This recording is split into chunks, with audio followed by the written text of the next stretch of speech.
আল্লাহ তাআলা আমাদেরকে হকের উপর রাখেন, হেদায়েতের উপর রাখেন, সিরাতুল মুস্তাকিমের উপর রাখেন, আমাদের মহান আকাবের দ্বীনের রাস্তার উপর রাখেন।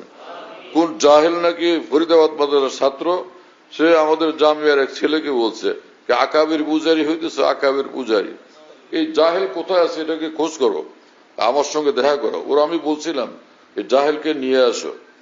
পরে মাদ্রাসায় পাকা জাহেল আর গুমরাদের মতো কথা বলে।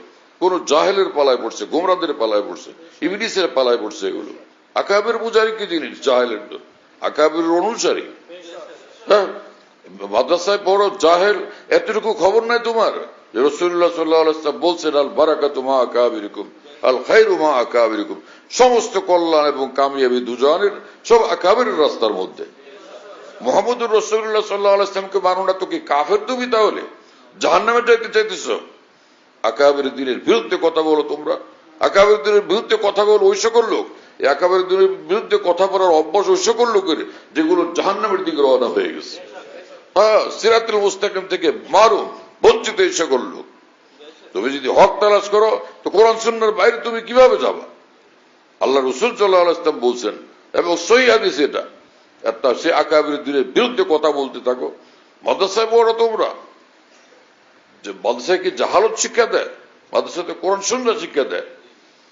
হাদিসের 2-4টা কিতাব পড়ে মনে করছে সবকিছু শিখে ফেলছে। হাদিসের কিতাব খালি 10-15-20টা, বাকি হাদিসের কিতাব নাই। আমাদের সে উলামায়ে দ্বীন থেকে সেগুলো আমাদের জানতে হবে। কেন আমরা মূর্খ থাকবো, অজ্ঞ থাকবো? অজ্ঞ থাকবো, মূর্খ থাকবো কিসের জন্য?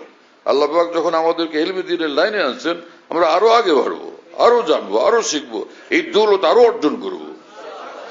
তওবা করো এবং আল্লাহর কাছে মাপ চাও, হকের পথে ফিরে আসো, বরবাদ হওয়া থেকে যাতে আল্লাহ পাক বাঁচান।